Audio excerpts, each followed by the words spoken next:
Hey friends, welcome to Gardening with Creekside. It is a beautiful, sunshiny, and a very windy day here at Creekside Nursery. But we are going to spend some time in the pines today because we have been spending a lot of time in some of our latest videos out in the full sun beds talking about perennials, how you take care of them this time of year.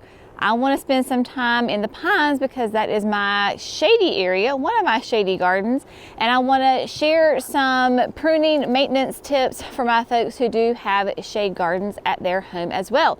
Remember, North Carolina, Zone 7B. Here we are at the really kind of tail end of January. It's the last full week of January. We are already starting to see some signs of spring. I don't know where you live, but here in North Carolina, we'll have 3 false springs before the real spring actually arrives. This is probably about the first false spring. But I have got some gorgeous flowers happening in the garden. I have got bulbs coming up, all sorts of really fun, exciting things that are telling me that before I know it, the growing season will be here, and that makes this gardener's heart very happy. So I'm going to show you all of that so you can expect to see what may be happening in your garden, and we're going to talk about pruning some common perennials that you will find in your shade garden. I'm going to show you how to do it. It's really simple. It's really not much different than a sun garden. But for those of you maybe who are new, we are Creekside Nursery. We're a grower retailer.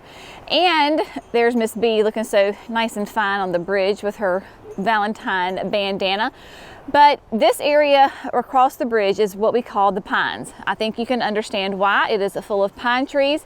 This is where we keep the vast majority, if not all, of our shade perennials.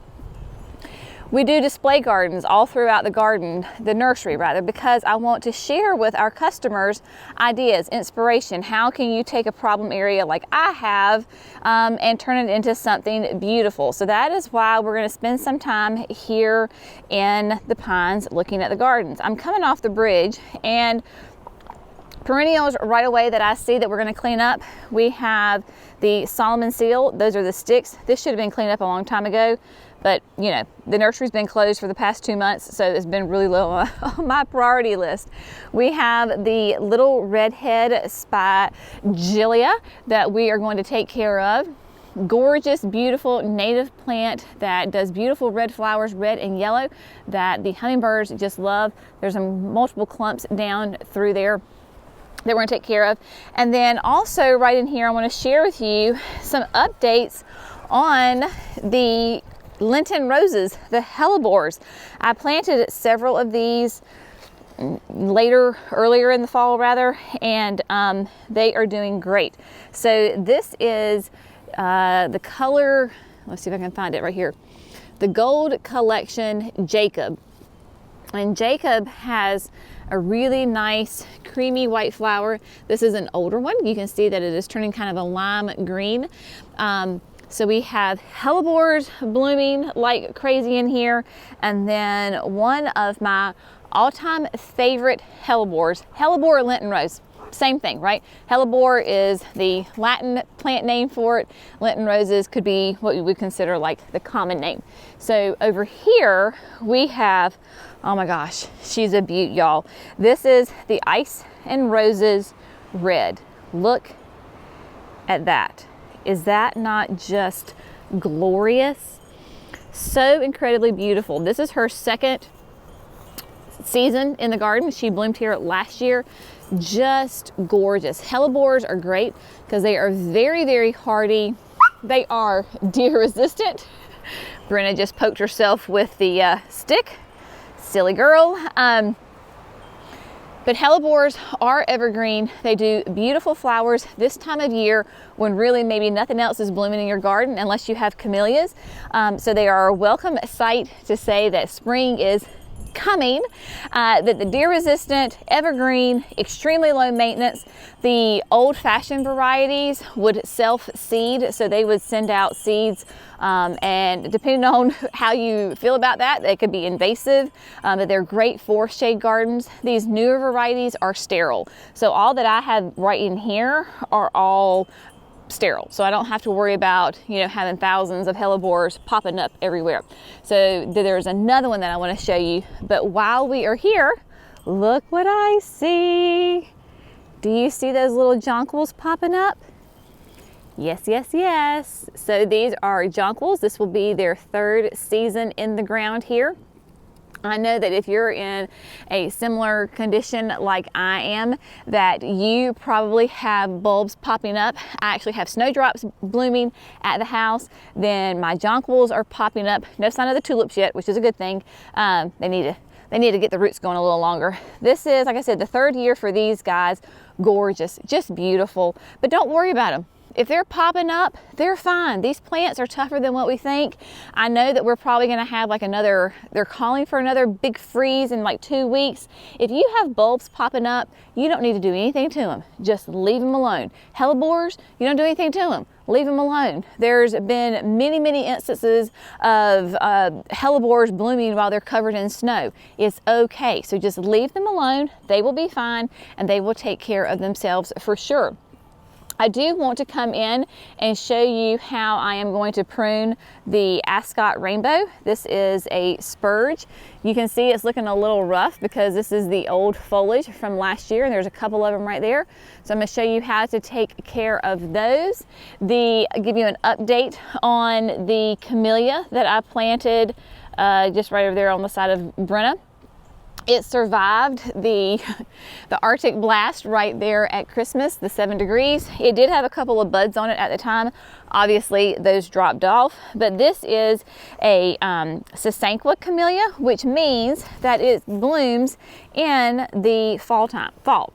So it has little small leaves on it. Means it's a Sasanqua, blooms in the fall, so it is done for this season. It's just going to grow and get happy and produce buds for next year, and rather this year, and have beautiful blooms this fall. We have right over here, look at this beautiful white hellebore. This is the Ivory Prince. Look at that.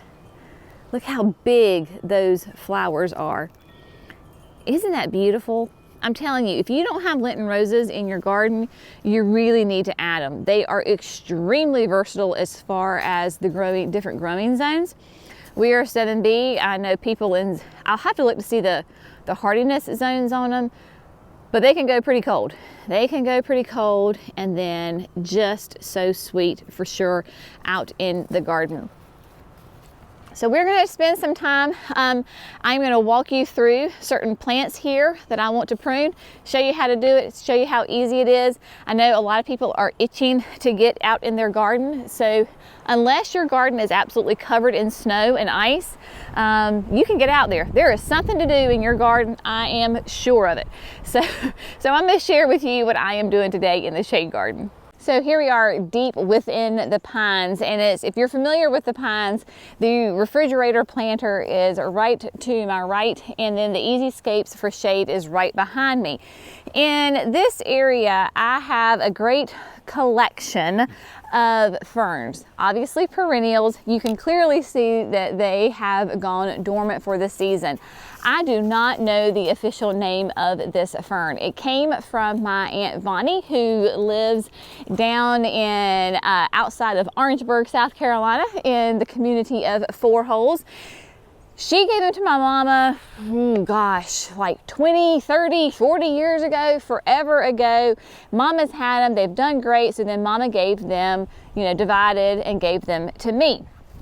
Hence, they are called Aunt Vonnie's ferns. I know they're not ostrich, I know they're not cinnamon, so I'm just not really sure what they are. Nice, big, and beautiful. If you have deciduous like ferns that die back. I have some holly ferns just right over here. They are evergreen. I'm not going to prune my holly ferns that are evergreen until they start to put on new growth. That way we can still see where they are and enjoy their presence. These guys, I'm going to go ahead and cut back. This would be the same for like your Japanese painted ferns, your ostrich ferns, cinnamon ferns. All of this foliage that is here, it is not going to come back, right? So you're going to have, all your growth is going to come from your roots. So all of this old stuff is starting to look, it's not starting, it is looking very unsightly. So we're just going to come in here and you're going to clip it as low down to the root ball as you possibly can. There is no point in keeping this foliage at this point in the season. Ferns are very cold tolerant, and they will start kind of poking up their little fronds, you know, relatively early. They're a nice sight to see coming in your garden, and then getting them cleaned up really does help. It'll kind of make the plant disappear for right now, but in the long run, makes your garden look so much neater and tidier.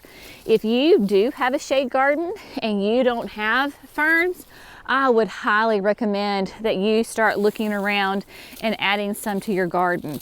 They just bring such a softness, different dimension. A lot of them can be tall, like Aunt Bonnie's ferns, your ostrich ferns, your cinnamon ferns, really beautiful interest. But then you can also have low growing ferns. Typically, like your Japanese painted, they're going to be nice and low too. With your ferns, as a general rule, the more water they get, the happier and the more they grow. Now, that's not a hard, fast rule, but generally speaking, that is the case. So if you have a moist area in that shade that you need something low maintenance to come in and take care of that, a fern's going to be a great option for you.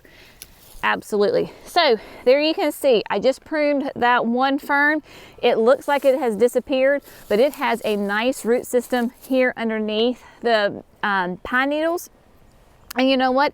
Even though I have my little sign here, if Brenna comes through and steps on it, which I'm sure she will, or if a person comes and steps on it while it's dormant like this, it's not going to hurt the plant. Now, once your fronds start to come up, then it could do a little damage, but it'll rebound, no problem. So I've got one down, and then I've got a couple more to go. I have hostas in here. The only thing that you need to do with the hostas is that you can just remove any of the old foliage. If you've not removed your old foliage, it just pulls right away. So just make it look neat and tidy. So we're gonna get the rest of these ferns done, and then we are gonna find something else. There's lots of other things that we can do here in the garden this morning. While we're in this spot of the pines, I want to share with you a few things that you do not want to prune right now in your garden. Because if you do, you could cause a little bit of problems. I have rhododendrons. I have a gorgeous one right here behind me. They are spring bloomers, early spring bloomers. They bloom on old growth. So you do not want to prune your rhododendrons right now. Same thing as camellias. Back in the back, I have some japonicas, nice big fat leaves on them. They are going to be a spring bloomer. So you don't prune those. If you want to prune your camellias, your rhododendrons, then that is when you prune them immediately after they finish flowering. That way they can put on lots of gorgeous new growth during the rest of the spring, the summer, the fall, and have their buds set ready for you the coming year. So they bloom on old growth. Also in this area, it's really hard to see them, but right here over my corner, I have 3 different kinds. Well, they're 3 of the same kind of Macrophylla hydrangea. They too bloom on old growth. Don't prune them. They are already starting to show a little bit of some like swells, so their leaves are starting to swell up a little bit. Very exciting. They do bloom on old growth. If I need to prune them, that would be, again, exactly same thing as my rhododendrons and my camellias, immediately after they bloom. These are going to stay more on the smaller side, and so I shouldn't have to prune them, which is a good thing. Just kind of let them go. Last year I have 3 and only 1 bloomed because it was mid-February and we had gotten a really nice warm spell. Like it had been in the up into 80s for a little bit of an extended amount of time. Plants were waking up, including my hydrangeas. So they were waking up, had already had some exposure to them. We got a massive cold front that came in. It got so incredibly cold, 18 degrees, massive dry wind with it. And even though I covered them in burlap bags, that wind just cut through them and fried all of my blooms, my little buds for this year. Last year. I keep forgetting that it's January. I'm still in last year's growing season. So only 1 of them bloomed. That is kind of the downside of having hydrangeas that bloom on old growth. If you get that warm up at temperatures and then you get a really hard cold snap. And even if you do protect them, maybe it works and maybe it doesn't work. You will sacrifice some blooms because they got frozen off. So that is kind of the downside of having those hydrangeas. Personally, that's why I love having hydrangeas that bloom on new growth. But when these do bloom, it is so worth it that it's okay. So leave your hydrangeas that bloom on old growth, rhododendrons, camellias, your azaleas, leave them alone. Do not touch them. If you need to prune your banana appeal or your Florida sunshines, gorgeous evergreen shade shrubs, I like to do that once we get into spring, once we get those consistent warm temperatures, because we're entering into the growing season. And then that way it'll help, you know, if you wanted to have it more tight and bushy, you could come in and just gently prune it, and then that way it's a nice, more of a rounded shrub. Do that on that. Same thing with my acubas back there. Great evergreen shade plant. If you need to shape them up, like to do that in the spring so that way they can kind of rebound during this summer season. Now let's go back over and look at a few more perennials that we can trim up and a hydrangea that I do want to prune right now. So here I have Little Quickfire hydrangea, and Little Quickfire is a panicle hydrangea. That means that it does bloom on new growth. I need to prune her, and now is a great time to do it. She is not showing any signs really. Maybe if you look really closely, I can see some little leaf swells, but not a ton of them. This spot of the pines is really interesting because right now you might go, well, Jenny, you're in complete shade. And I am, because it's in the winter time. But in the spring, summer, fall, and even now, but it's, you know, winter sun is different than summer sun. So winter sun is different than the summer sun, right? It's not nearly as strong, and it does set a little bit in a different part of the skyline. So right now this is in shade. Summertime, massive sun in the afternoon. It sets right over my left hand shoulder. Lots and lots of sun here. So this is one of those that gets shade up until about 1, 2 o'clock in the afternoon, and then it gets the really, really intense hot afternoon sun, and it's not on irrigation. Sister found a rock and she's having some fun with it. So what you want to do, I have done numerous videos on how to prune your panicles. Basically, you're going to take it back by 1/3 to 1/4. You don't want to go any more than that, because then you're going to lose your sturdy stems. You can see it still has all of last year's blooms on it, the old dried blooms. None of them are floppy, are they? They're standing nice and straight and upright. That's because I don't cut it back really far every year. As a general rule, you look at your plant and you go, okay, I can cut it back by 1/4 or 1/3, and that's it. If you go any more, you're going to create some weaker stems. The thing about having a garden with pine trees all around it is you go and you clean up, and then the wind blows and all the pine limbs and the pine needles start to fall.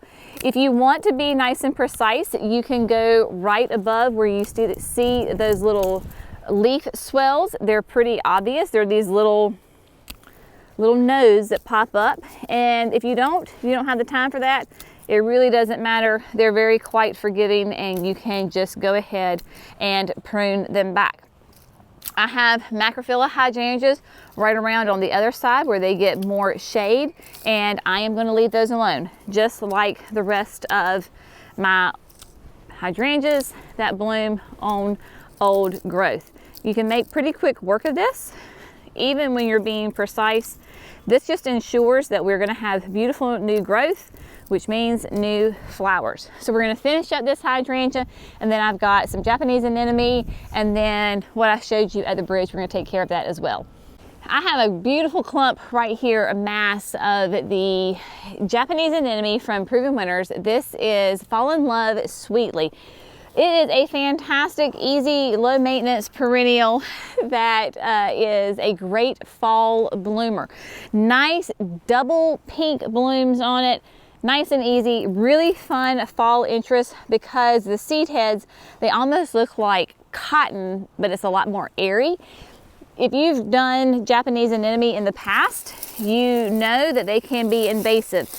Sweetly does not do that. Fall in Love Sweetly is not that invasive. I have not had it spread in this garden, and I've had it here for, this is year 4. I've had it here. Of course, my clumps get bigger, but I don't have tons of Japanese anemones all throughout my garden. Japanese anemones of different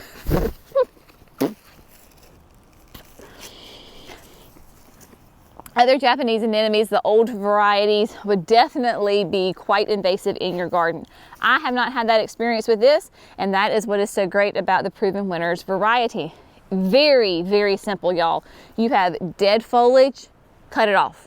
I mean, there is zero green. There is some green way down deep in there, but there is none up top. And so I'm gonna cut all that off. I'm not pulling back my pine needles. I'm leaving my pine needles there.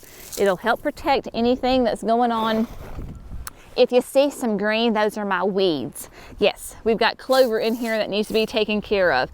But if you look way down in there, you can see some green. So I know it's alive. I'm not concerned about it being dead.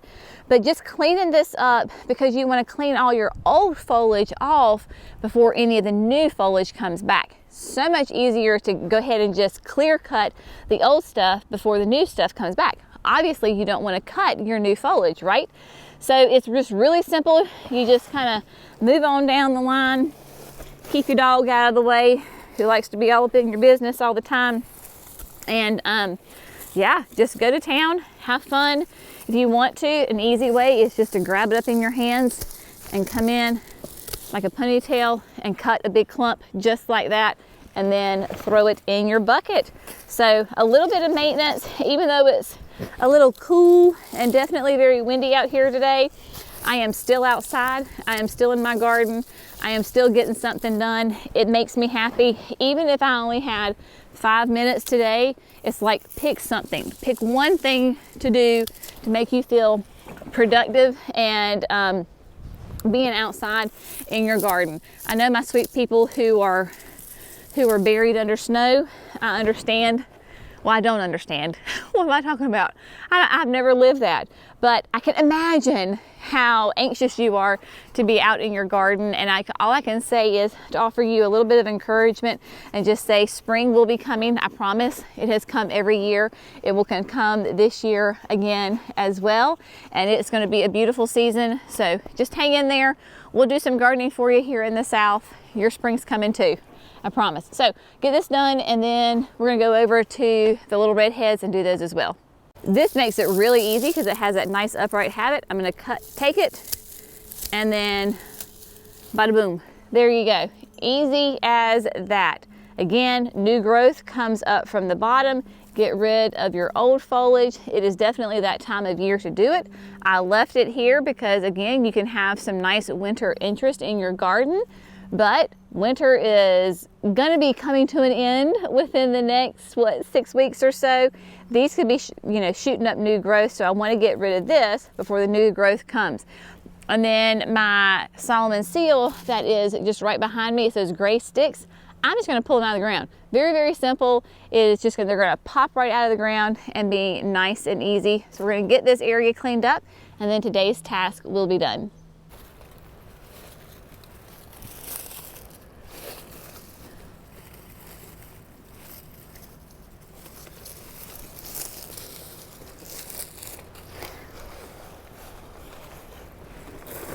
All right, my sweet friends. So with the, I'm telling you, you can't get any easier than that. Just pulling those Solomon seal sticks right out of the ground. But with that, our chores for the garden are done. Here comes my little faithful friend. She is loving this very windy, cool day here at the nursery. But whatever you're able to do with your garden, get out there and do it. If you are like me and in the southeast, there's lots of things that you can be doing in your garden. The weather is allowing us to do that when it's not raining. So get out there, just go piddle, have some fun. Pretty soon I'm going to start fertilizing. People have been asking, when do I start fertilizing? It's not really until it'll depend on the weather, but typically like the end of February. That is when we start to get a little bit more consistent temperatures of some warmth. We want to do it right before everything really starts to start growing again. And then we will go ahead and start fertilizing. You want to do that with your perennials and your shrubs, trees, especially if they are relatively newly planted, to get them really nice and established. So I have a very spicy German Shepherd on my hands. So with that, I am going to bid you adieu, and we are going to see y'all in the next video. Thanks for gardening with Creekside, y'all. Have a great day.